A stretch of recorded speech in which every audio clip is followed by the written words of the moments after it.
Welcome. Allow yourself to settle and arrive. We will begin in 1 minute.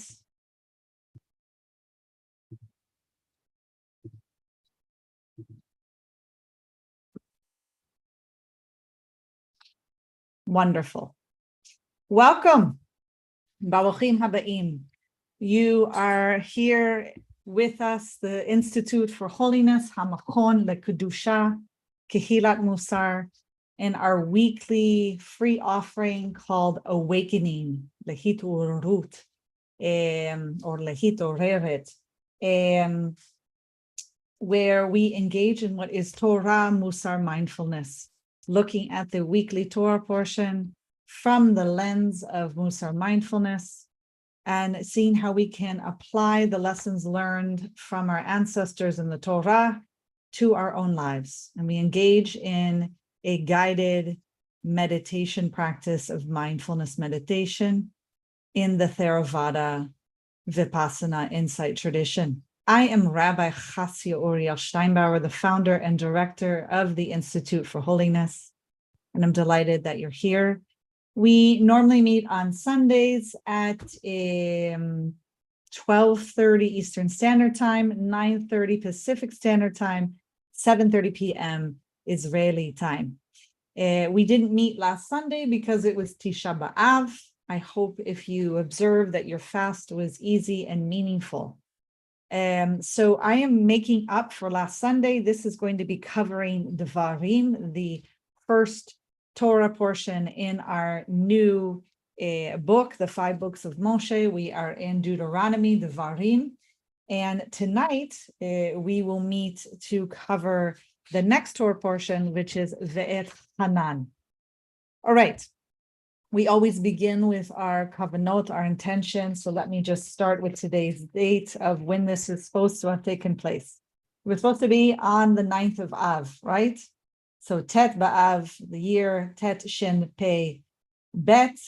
It was August 6, 2022. Today's date is the 14th of August. And I'm celebrating that this is our 45th sit and talk together, which is amazing. All right, our kavanot. Let's move into sharing screen for those of you with vision. Without vision, or if you're listening on audio, I will go ahead and read this out loud.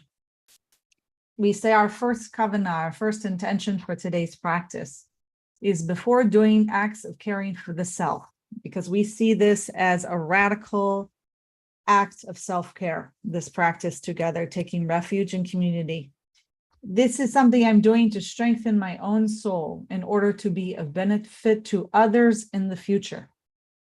Our second intention, which is all this layer, we start with ourself, we move out to the other, our relationship with the other. Ben Adam, or I should say Ben Isha, lechavara or lechavaro. All right, between a human being and the other human beings. Before doing acts for others, because we see this as we are practicing so that we can be on this path towards holiness, towards shlemut, towards wholeness, and how we act in alignment with our values, that the inside matches the outside, that there's integrity and consistency in our practice, and it'll benefit the other. We're other-oriented. So this is something I'm doing to strengthen my relationship to others, so I can be a better conduit of God's good to others when they need me. However you define God, how the divine, the creator, the universe. For me, I call God Hashem, very personal relationship to the God of Israel, who took our people out of slavery from Egypt and has sustained us all these years. The last kavanah, before doing acts to strengthen your relationship with the divine, we say this is something I am doing to strengthen my relationship with the Creator, so I can be a better conduit of God's good to others when they need me. So we're looking at 3 levels: how we care for the self, how we care for the other, and how we care for the divine and the whole world. We are one. Those are our intentions, our kavanot for today. Let's see here. Okay, so we're jumping into Devarim. I have a lot I want to touch on. Obviously, we can't cover everything in the Torah portion. We shouldn't even attempt. But I want to just start with a little brief summary. So we've entered now the 40th year of when our ancestors have been in the desert this whole time.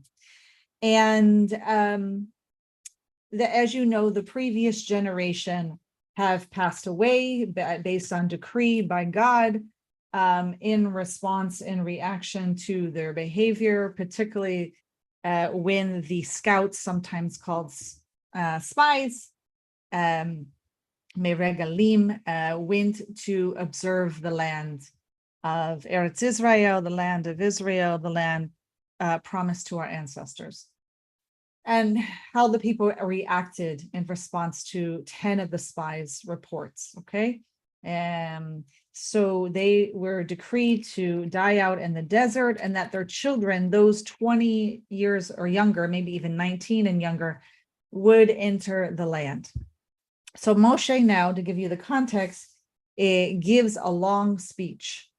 Basically, Deuteronomy is kind of one long speech. Devarim, not just this Torah portion, but the whole book.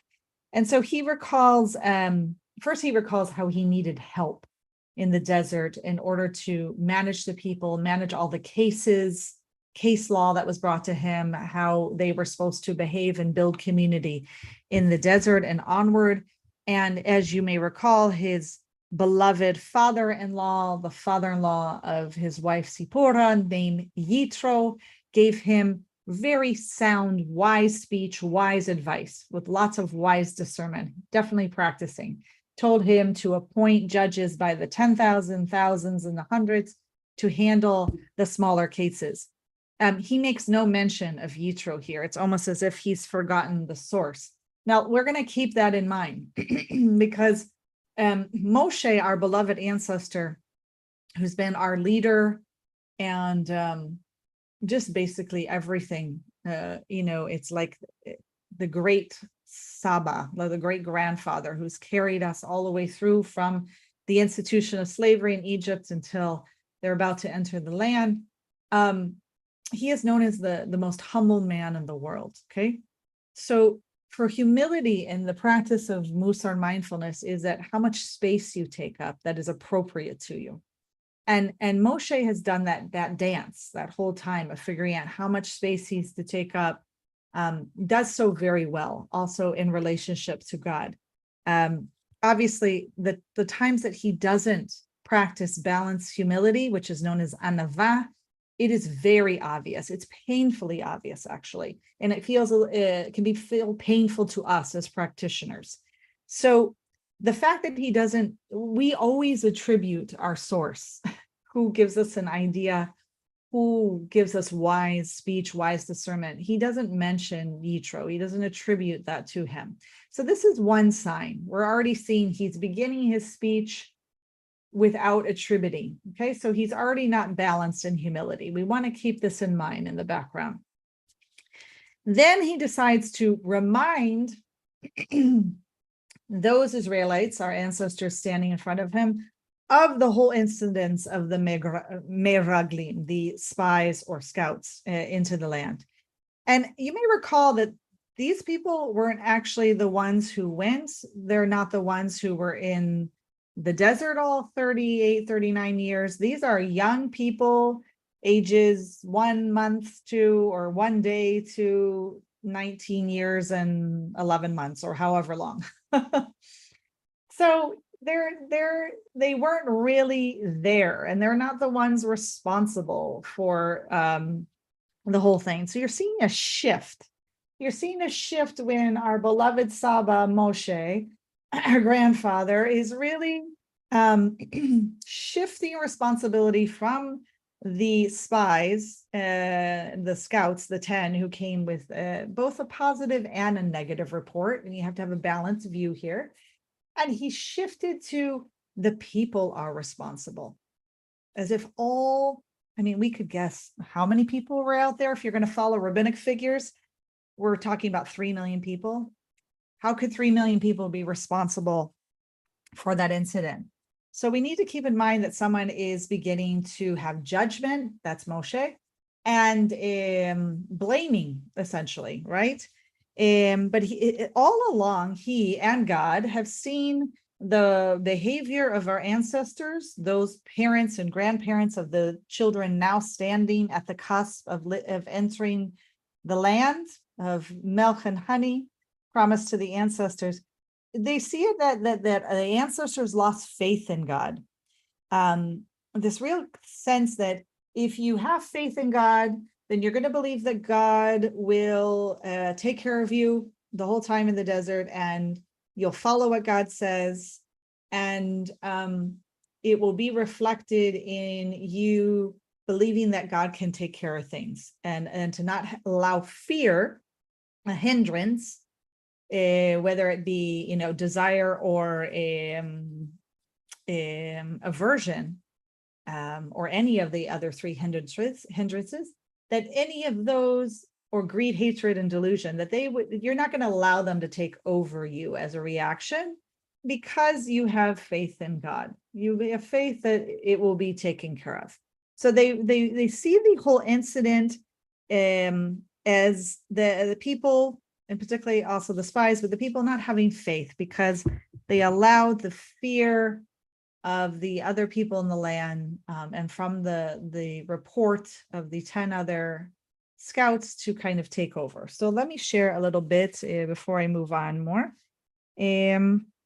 So here, if you're following along, we're in chapter 1. We're going to look at Pasuk 5. It says right here, let's see here. Be'ever ha'yarden be'eretz Moav ho'il Moshe be'er et haTorah hazot lemor. So on the other side of the Jordan, in the land of Moab, Moshe undertook to expound this teaching. Okay, we're getting very specific. Torah hazot. Now, Torah, what does that mean? This teaching. So instruction, we're told, would be better convey a wide range of meanings, okay, expressed by Torah. Expresses both intellectual and legal connotations, right? And it's derived from hora, right, which means teach and instruct. And it refers to civil and ritual procedure, prophetic teachings, reproof, moral exhortation, and didactic narrative. This source is coming from the Jewish Publication Society on their text on Deuteronomy, published or printed. Actually, the author, the scholar, is Tigai or Tigay, I'm not sure how to pronounce it. So Moshe frequently refers to Deuteronomy as this Torah, okay, HaTorah Hazot. And if all the terms of God instructions, none better characterize Devarim, Deuteronomy, since it connotes both law and instruction that must be taught, studied, and pondered, and it's expected to shape character, attitudes, and conducts for those who do so, okay? So there's a real strong interest in wisdom and learning, and wisdom learned from experience. That these children standing at the edge now are supposed to learn from the experience of the ancestors, what they either witnessed or heard passed down to them, as if it was their experience. Now think of us even when we have our Pesach Seder, our Passover Seder. We are seeing ourselves as if we have left Egypt, that God has taken us out of slavery. And this is the same with these children standing about to enter the land. Just the previous generation, they are to learn from their experiences. And that experience with God and now their own experiences is supposed to be the basis of their faith. It's not faith alone, as if a blind faith. It's primarily a faith that's based on experience of witnessing the miracles, how God sustained them, and basically learning from the ancestors in the sense of sometimes we learn from our ancestors more how not to behave than to behave. And I think the children here have witnessed to that. So that's a short background of that I wanted to share with you. And basically here in our first parasha in Deuteronomy, we have two divisions. We have the retrospective, where Moshe is going back and looking at what's going on or what has happened. It's almost like ruminations.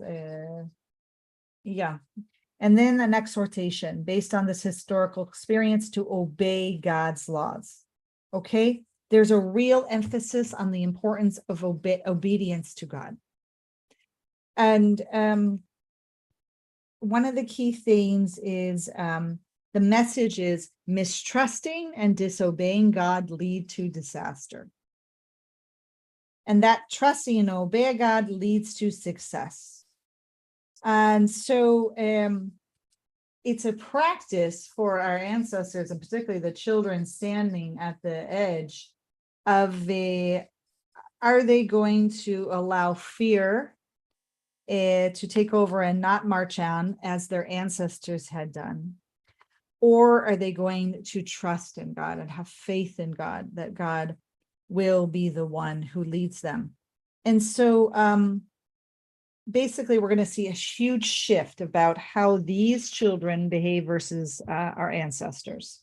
So I'm going to go on to say that one of our central themes throughout these 45 sittings together, if you've been following along from the beginning, Bereshit, in the beginning, is that we've always been noting wise speech and the lack of it. We're witnessing it in our ancestors, and particularly Moshe, to learn from them and learn from him how we can practice in our own lives. So we will note when we're going through this parsha what is said in Moshe's speech. Like I've already pointed out that he didn't mention Yitro is the one responsible. And we'll also note that he doesn't, especially in the next parsha coming later this evening, and where we cover the Et Hanan, you will note that he doesn't take personal responsibility. There is a lack of achariyut, responsibility, and the wise speech that, of course, reflects that, the inner and the outer. And so we'll touch on that a bit. And then again, I've already mentioned there's a shift from responsibility from just the spies and the scouts to all the people. So I want to also notice it's really key in our practice of Mussar Mindfulness in this parsha. So it's key in every parsha, but in particular here, we want to notice judgment and how it arises, because we're going to learn from our ancestor that, and God, Moshe and God are prone to having reactions of judgment, right, come up. And we need to look at it in ourselves and learn from this practice what we call the shadow side, right? All of us have our shadow side. Even some say the shadow inside. And so when we often choose not to recognize and accept and practice around the shadow, to attend and befriend it, you often get people reacting, pushing it away as if it doesn't exist. That's not me, that's you. Or over-identifying with it, right? I am the evil, bad one versus it's just behavior. So we're going to want to keep this in mind, because Moshe here does not take personal responsibility and has a hard time with that, blames it on the other. He actually says at least one time, if not more, because of you, I am not entering the land. It reminds me of that song, right? Because of you. Excuse me if I don't attribute the author, the creator of that song. I don't know who it is. I'll look it up and post it on the website when we have a write-up. But it reminds me of putting the blame on someone else. Because of you, I'm not entering the land. Not because I, Moshe, attributed the water coming out of the rock to Aharon and myself, right? To his self. Excuse me. For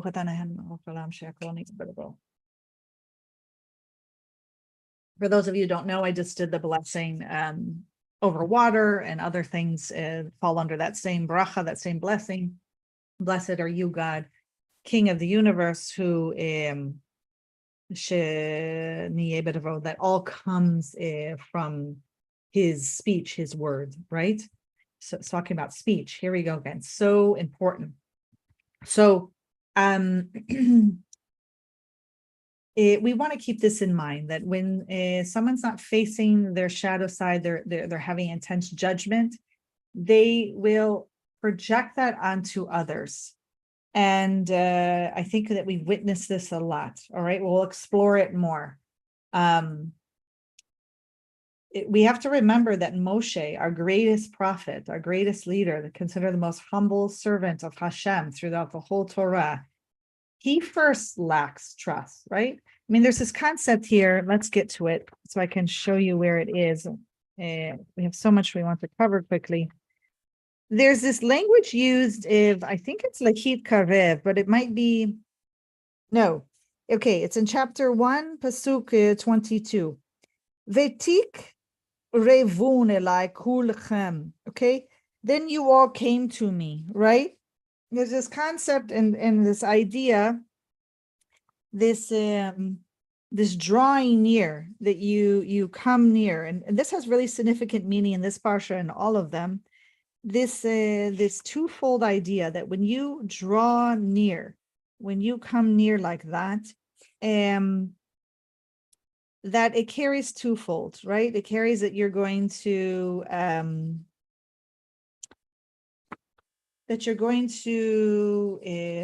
have faith and trust in God. Okay, that's the first. And the second is that you're not going to have fear, right? You're going to, that's part of the twofold. So the first is Moshe, if you'll recall back a little while ago, when the people were demanding meat, which probably meant fish, quail, God sends down massive amount of meat. And at first, Moshe questions God's ability to do so. He actually doesn't have faith that God has this ability to provide that much meat or fish to all, perhaps 3 million, however many people.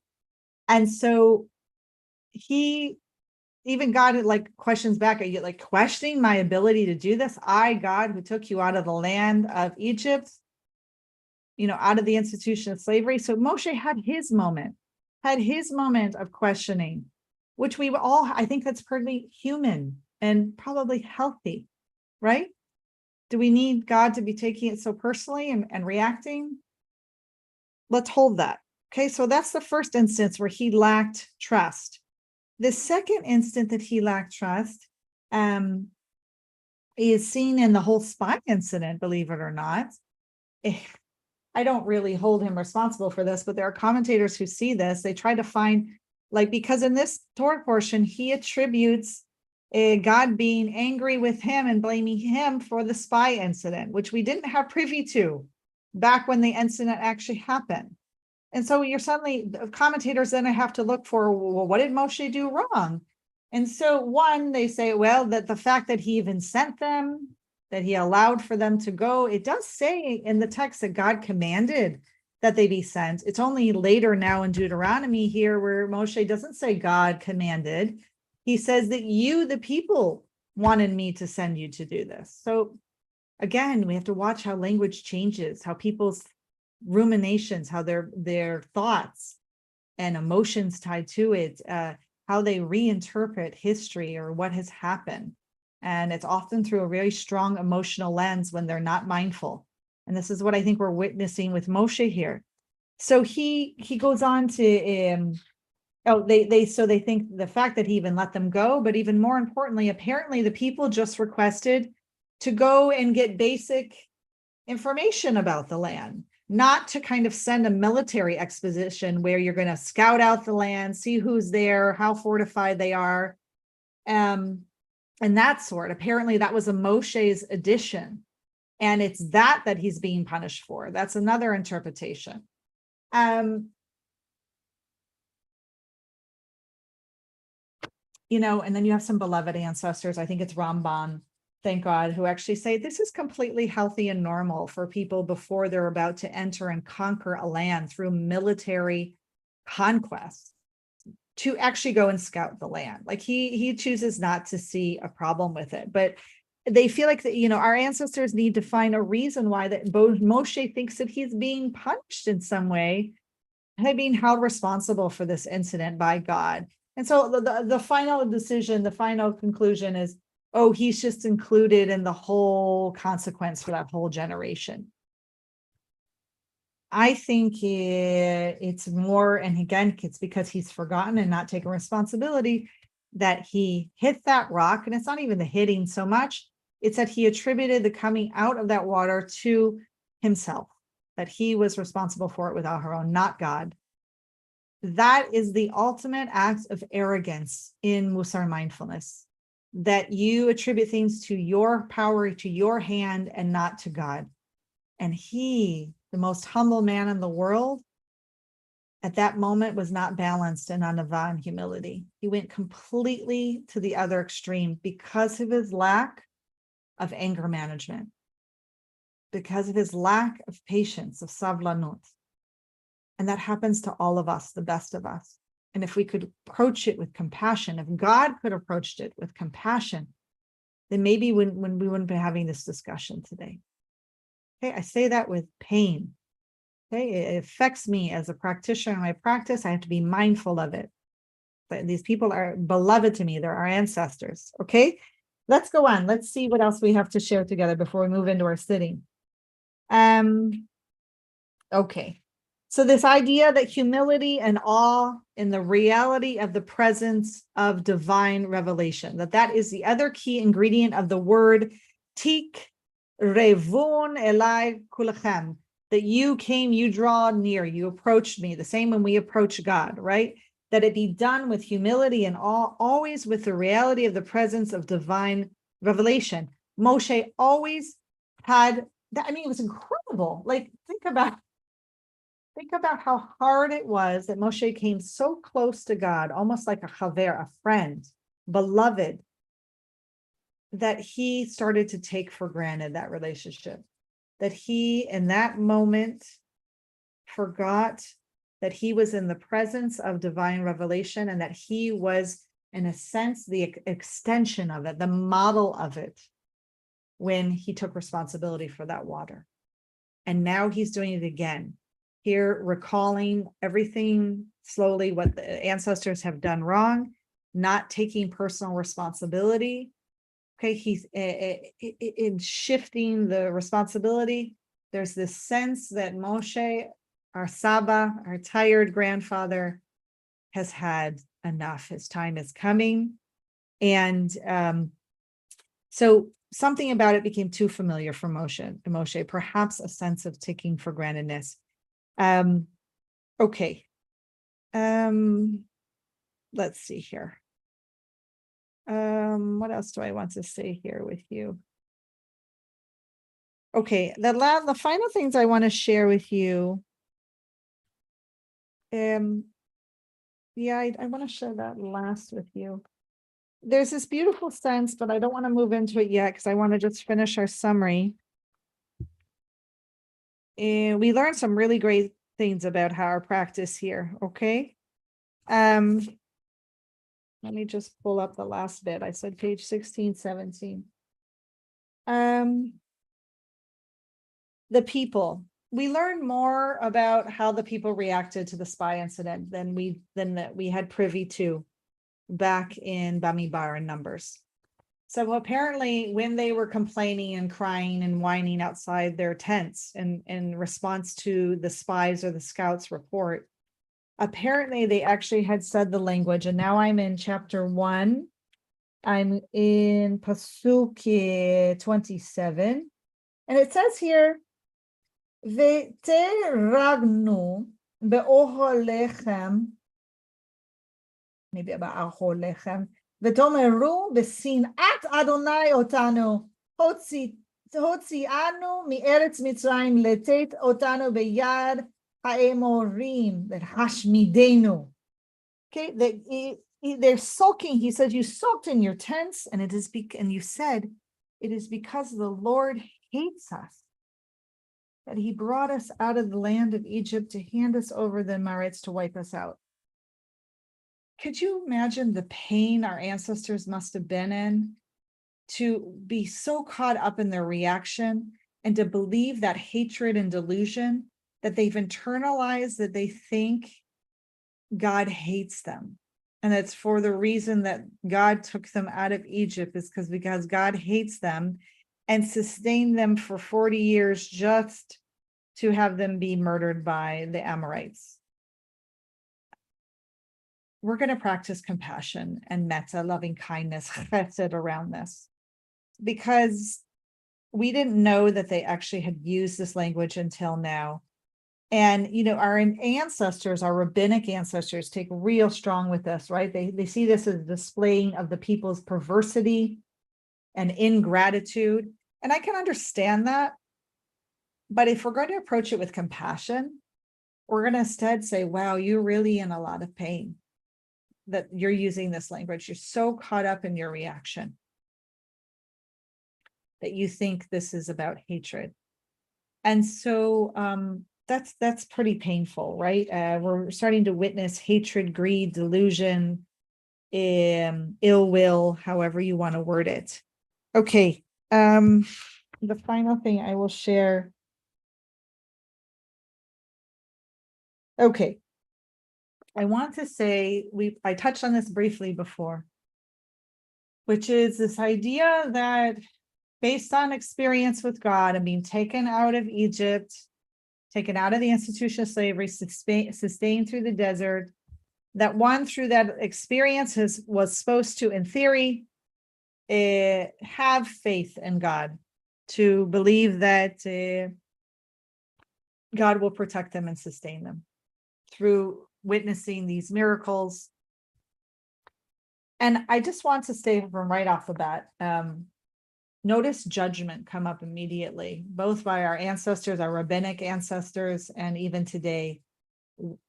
There's like judgment and anger towards our ancestors for not having that faith, as if we would have it had we been there. So I just want to briefly to say, no one is sustained by miracles. No one's faith. It's just not. I think we should have learned this by now over the last 4,000 years. And it's clear by watching our ancestors here in the Torah that it doesn't sustain. It's the relationship, it's the trust over time, it's the building over time. So one is just to honor, right? To honor that it was the people's task to practice during the time in the desert so that they wouldn't get caught up in the greed, hatred, and delusion, and they weren't doing enough of their own practice, right? So we see here in chapter 1, Pasuk 32, it says, yet for all that you have no faith in the Lord your God, right? For everything that God had done to you, right? Udavar haseh enechem ma'aninam. No, excuse me. Ma'aninim ba'adonai Elohecha. So despite all this powerful evidence, right? Supposedly the experiences in the wilderness, Israel, our ancestors doubted God's ability, and this faithfulness, and then the concept of it is countless experiences are demonstrative of God's ability to meet their needs, and they fail to remember these lessons. Supposedly, this is how it's interpreted, and nothing motivates Moshe more than the need to overcome the people's failure to recognize God's capacity to meet their needs. I want you to think even in personal experience, right? How many people have been married 10, 20, 30, 40, 50 years and then divorce, not remembering, not recalling all that the spouse had done for them, sustained the relationship in them? And this happens all the time, right? Where we just take things for granted and aren't doing enough of our own practice to be awake to what is good in front of us, right? This is about hakarat hatov, recognizing the good in front of us, a gratitude practice in Mussar Mindfulness. And so I just want to honor that this is just not the case. Like, why don't we just say it out loud? It's not that experience of miracles and being sustained was obviously not enough for the ancestors, but it also was because They weren't doing their own practice around it. So how do we can honor this without denying it or trying to change it? As if either the problem was with God and God needed to provide more miracles. Maybe it was more about relationship and more compassion and carrying the burden that way. That's savlanut, maybe. Or trying to change, our ancestors, like as if it just, I think this is part of human, it's part of our human nature, but it's also part of our practice to realize that we can practice to not just fall to or accept that it's human nature, that we can move beyond that and come to our higher selves, our future selves.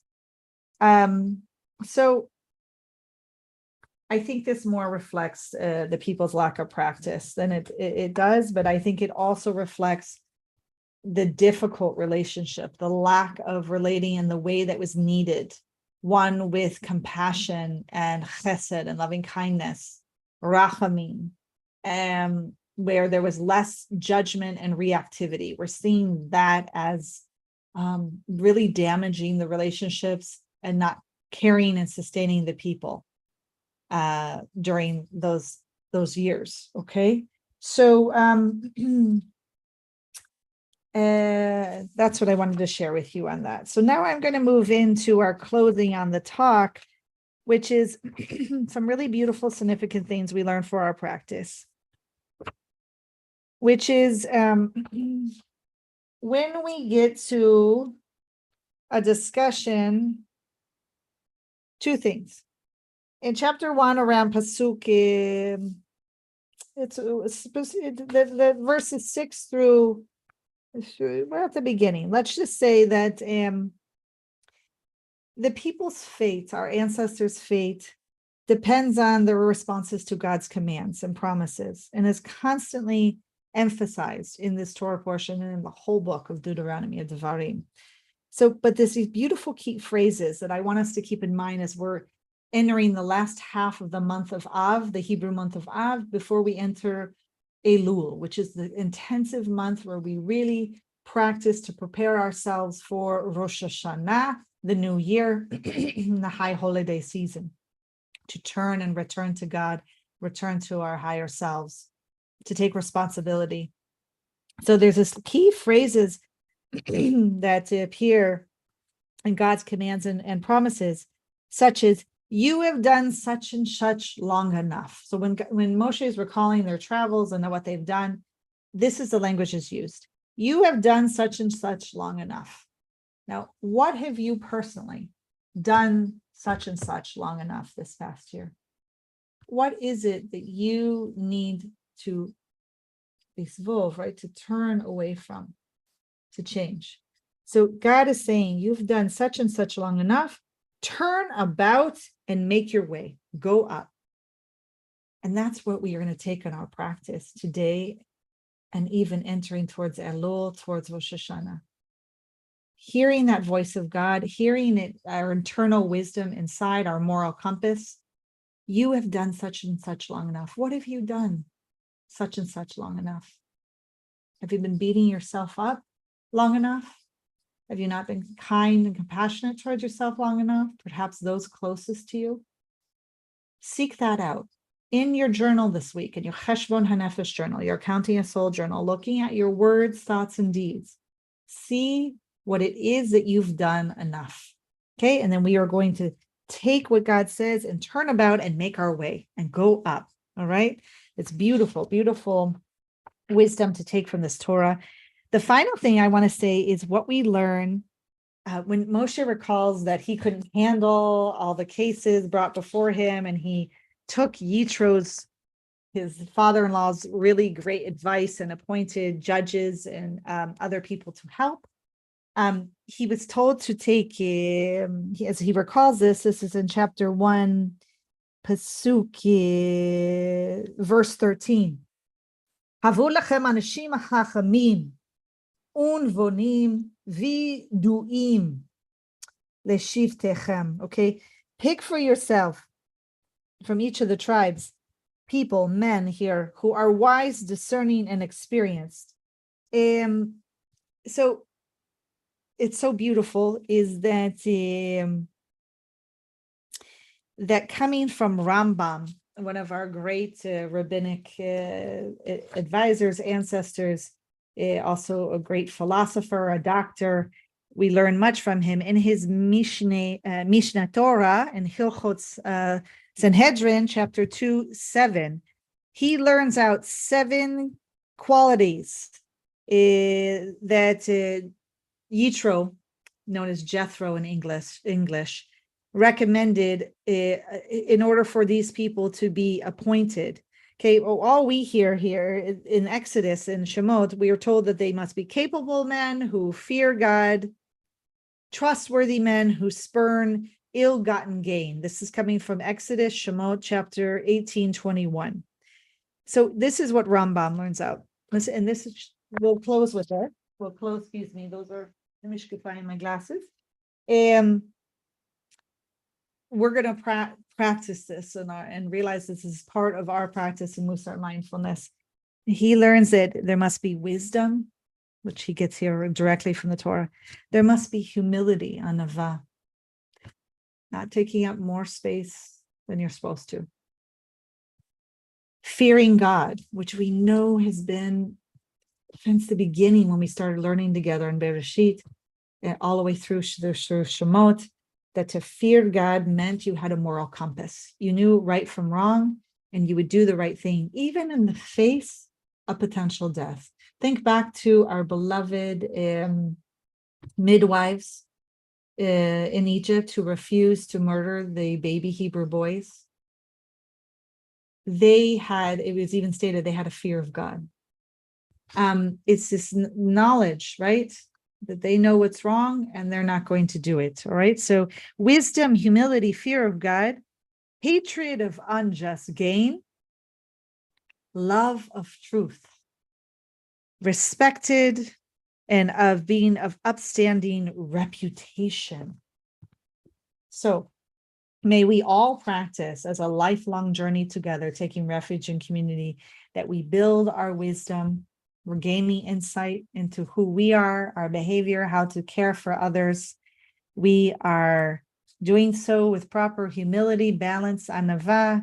We are doing it with a fear of God and the sense of a moral compass, knowing what's right and wrong and living on that path, the Eightfold Noble Path and the path towards holiness, kedusha. That, of course, we will turn away from unjust gain, behavior that we don't practice. We will have a love of truth in our wise speech, and that we will respect ourselves, and that will gain the respect of others and of upstanding reputation. We can only be through integrity and consistency of matching our inward with our outward behavior and our outward behavior with the inward, right? And that creates this kind of upstanding reputation. We're worthy of being emulated. So, and we turn to those that we want to emulate. That's how we strengthen each other and our practice. So we're going to move into our meditation practice now. So for those of you who are new to this, I'm going to guide you with my voice, with instruction. You're welcome to 4 different postures that are classic during mindfulness meditation. The seated posture, which can be on a chair or on a meditation cushion, often known as a zafu. If you're seated like me, you'll want to be upright in a dignified position, created in the image and likeness of Hashem, of God. With your feet grounded, held by the earth. So you feel that you're centered and you're here. You can let your hands rest on your lap or holding your heart, whatever works for you. You're also welcome to lie down. If you have vision, I recommend keeping the eyes open so that you do not fall asleep during the meditation. You can lower the gaze, or you're welcome to close the eyes if you're seated. You're also welcome to a standing position, kind of the strong mountain pose, or standing next to a chair so that you feel stable. You're also welcome to do a walking meditation while I lead. Whatever works for you, you have to decide and practice what you need in this moment. So if you have any chronic pain or low back issues, take ownership of your practice and find the posture that works for you today. So we will begin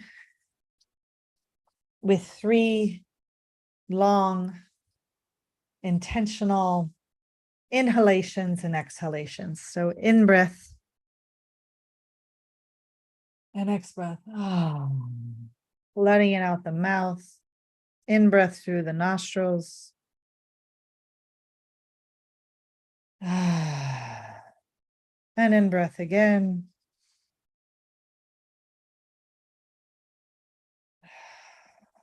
Letting your shoulders relax, coming to some ease.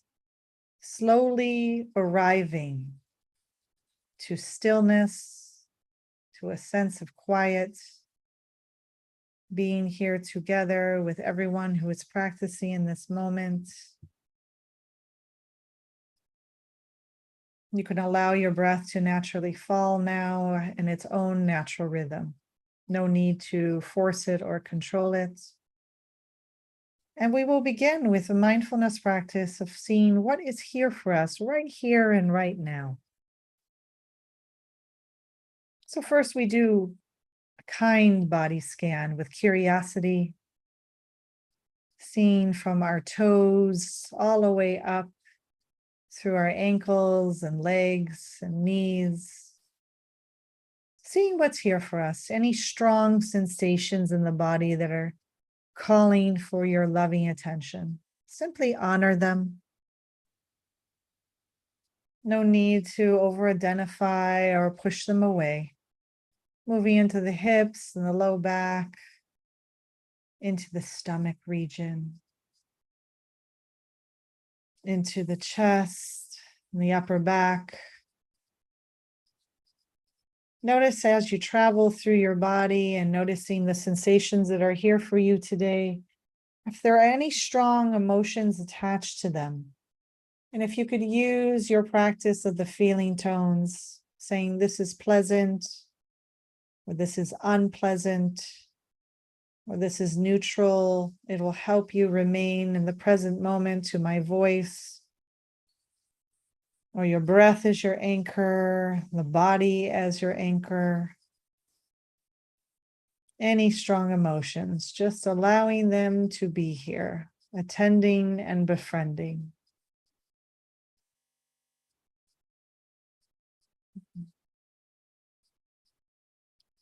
And finally, we will look if there's any strong thoughts carrying our attention away. Are we ruminating about anything in the past? Planning for something in the future? What thoughts are happening right here and right now? Any thoughts about the teaching, any strong reactions to our ancestors or what I have to share? Noting what's here for you. Can you be with it? Ask yourself, how can I be with myself? How can I honor myself right now, my practice with kindness?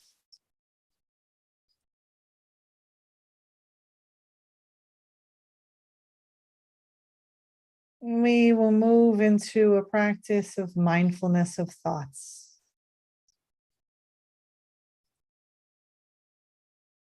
Letting them be, letting them rise and fall like waves of the ocean around the breath.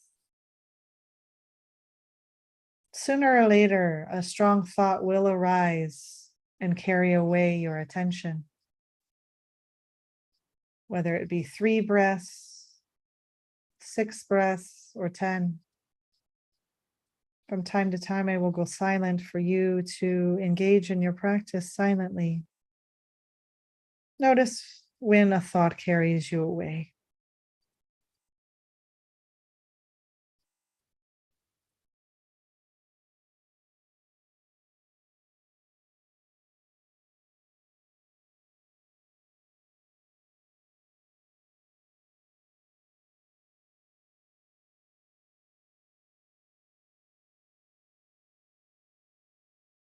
Soon as you notice this thought, name it gently according to its predominant quality. You can use simple notes like planning, remembering, judging, worry, imagining, fearful thought, happy thought, interesting thought, creative thought, painful thought, and so forth.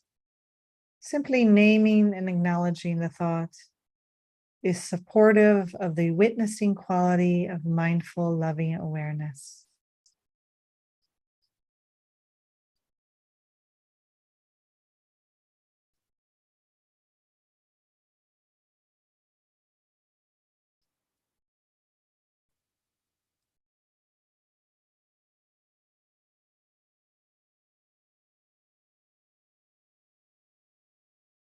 Once you have noted a thought gently for some time, you will notice that it dissolves like a cloud under sunlight. Thoughts are ephemeral.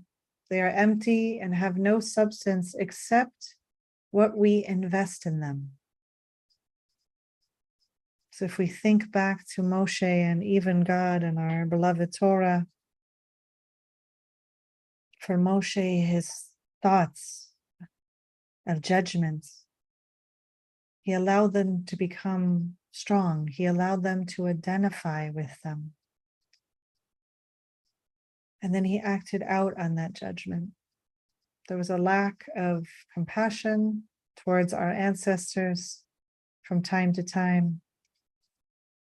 And there was a lack of responsibility towards himself and others when he couldn't recognize his own behavior of when it wasn't humble, when it wasn't full of humility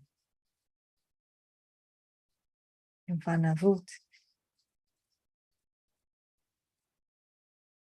So we can get caught up in any of the classic 5 hindrances in our thoughts. We can have identifying thoughts, be carried away, or aversion, trying to push away a thought that makes us uncomfortable. Can even get sleepy because we don't want to face the thoughts or engage in the practice. We can get really restless, want to move around, not being present for what arises. And the final one is that we can even doubt. We can allow doubt to rise and identify, or we even question our practice. It's what happened to our ancestors in the desert when they were sitting at their tents. They doubted their relationship with God. They doubted God's love, God's sustaining them, God's power, God's faithfulness. Doubt took over. They allowed doubt to take over. They were caught up in identifying with the doubt. And suddenly God turns into hatred. So watch what happens to you in this practice. Simply return again to mindfulness of breath and body for a time until another strong experience, whether a thought, emotion, pulls your attention from the breath.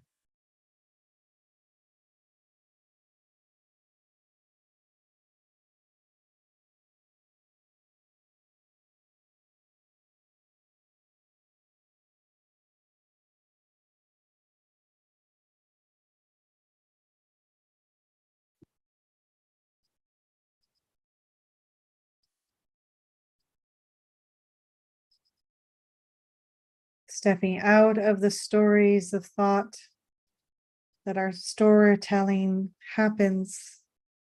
We like to tell stories in our head. We can begin to see common patterns of thought. without being so caught in them. So for Moshe, over these 40 years, we can see a pattern for him. He sustains, he's present, he tries to engage, he's there. And then he allows his bucket to get full. He doesn't know how to ask for proper help. He has to be guided from the outside. He doesn't know how to lay proper boundaries. I've had enough, and how to ask for the proper help. And even when he asks for help, he's not necessarily understood completely by God. And so his bucket gets full and he reacts. He has judgment. And it's strong, sometimes so strong, he engages in commanding murder of our ancestors after the golden calf. And then the amazing thing about him is that he never leaves the relationship. He even threatens it at some point, more so, not with the people, not with our ancestors, but more towards God. He even says, I will stop doing this. I will let me die now. I will not be in relationship with you anymore if you wipe out all these people, if you hurt them, all of them in this case. But so he's able to come out of his reaction of the bucket, eventually the bucket being full. And he comes back to really trying to practice savlanut, of carrying the burden of these people, realizing that he is tied to them, that he is one with them, he loves them. It is an act of love to remain in relationship and bear the burden. So we see this common pattern of thought, that he gets caught up in that cycle if we can just move him out of that cycle. But unfortunately, he will die by the end of the Devarim and Deuteronomy without taking responsibility, without recognizing where he did fail, where he had room for teshuvah, returning, of taking responsibility. So we want to, in our own practice, see if we have common patterns of thought that we get caught up in them. We can do this practice of mindfulness of thoughts daily and begin to journal afterwards to see where are there any common patterns of thoughts. Now you can alternate between mindfulness of breathing and mindfulness of other strong experiences when they arise. Becoming steady, a loving witness of all that arises and passes. You become balance and equanimity, peaceful ones sitting in the midst of the rising and falling of waves of experience. There's such a lack of menochat hanefesh, of equanimity, in our beloved Torah, in the desert experience of our ancestors, of God, of Moshe. We all do well to practice this, always attempting to keep a space between the match and the fuse. In that space, as Dr. Frankel taught us, is our liberation, is our freedom, our ability to choose our response.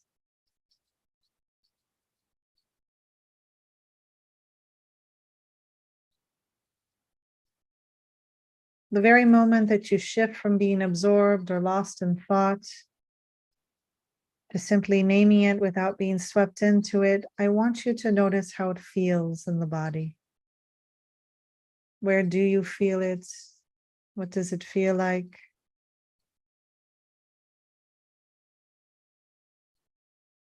Also begin to notice what type of thoughts have an effect on your body. Which thoughts trigger you most in their bodily effect? So when we have judgments, that so easily goes towards anger and arrogance.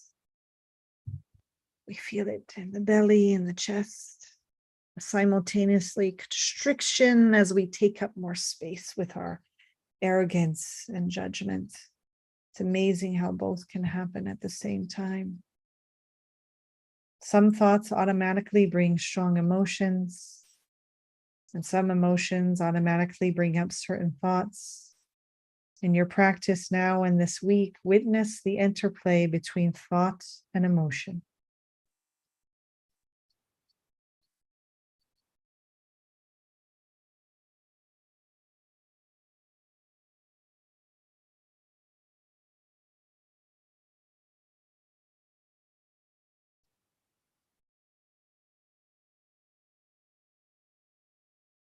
As we close in the next minute of silence, where I will tell you it's time to come out of the meditation, imagine that you are the open sky and the thoughts that you're having float through like clouds. Sense what it's like to shift from thinking to lovingly noticing the clouds. We enter silence right now.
Gently and slowly open your eyes if they've been closed this whole time.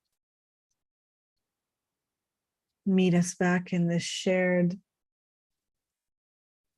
space, either on Zoom or live streaming on our YouTube channel or on Facebook, found on Twitter and LinkedIn. Thank you for your practice and thank you for joining us today in this 45th sitting, parasha Devarim, and our practice of awakening Torah, Mussar Mindfulness.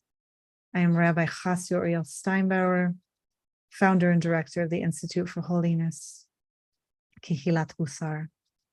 We accept your donations for this sitting and to support the Institute. You may find all information that you need at our website at kehilatmussar.com. We also accept sponsorships for this weekly sitting. In honor of somebody or in memory of someone, may their memory be for a blessing. Reach out to me at Rabbi Chasya at kehilatmussar.com to arrange for a sponsorship. And with that, may you be strong this week.